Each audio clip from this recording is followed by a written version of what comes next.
The COVID-19 pandemic is a social, economic, and psychological challenge for all of us around the world, but especially for vulnerable communities like for refugees living in congested camps, the outbreak of this virus could be catastrophic. One of the poorest countries in the world, Malawi, in Southeast Africa, has for years generously offered refuge to people fleeing war and conflict all over the continent. Planned 25 years ago for 10,000 people, the Dzaleka Refugee camp hosts about 40,000 refugees and asylum seekers today. How can one control the spread of the virus here? Social distancing is impossible when people don't have running water in their homes and have no choice but to share communal water points. When refugees who have no work permission rely on monthly food rations for which they wait in long queues, often for hours, at the food distribution points. And despite all respected efforts of humanitarian aid, healthcare in camps is of course limited. Hello, I'm Amani. I'm living in a refugee camp. We have no way to keep social distance, but we are trying to protect ourselves and others. Amani and his friends are looking for ways to help their community in this crisis. They meet at the little techno lab in the heart of the camp, a lab founded by Remy Gakwaya, a Burundian refugee, who wants to empower young minds through knowledge and technology. Here he teaches them coding, app development and robotics. My name is Jana. I was born in Malawi. I met Remy a while ago and I was really impressed about his unending enthusiasm in teaching other people computer programming skills, making young refugees more independent. So at the beginning of this year, a friend of mine in Germany had an idea of bringing a Prusa 3D printer kit to Malawi for the guys at Techno Lab to set up themselves, and we held a little fab lab, a 3D printing workshop in which we taught them computer-aided design and computer-aided manufacturing workflow. So these guys are now very competent in using a 3D design CAD software and in printing or producing 3D printed parts.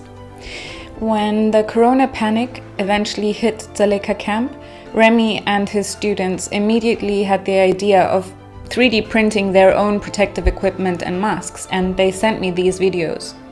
I wanted just to let you know that we are able to print and design 3D effective masks. In spite of current corona outbreak, we are trying to create our own protective mask, finding our own solution to protect ourselves. So this is our first 3D mask printed at Technolab. So this is how it will look like.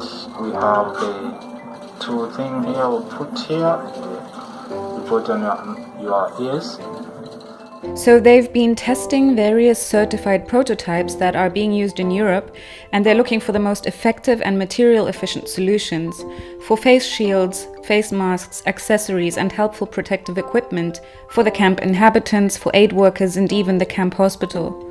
They could be able to print about 20 masks a day, offering emergency aid right here in the camp. However, we are not having enough filament that we can print as many protective equipment like this one to help other people in the community. So the problem is that they only have limited material to produce an effective amount of emergency aid for the camp.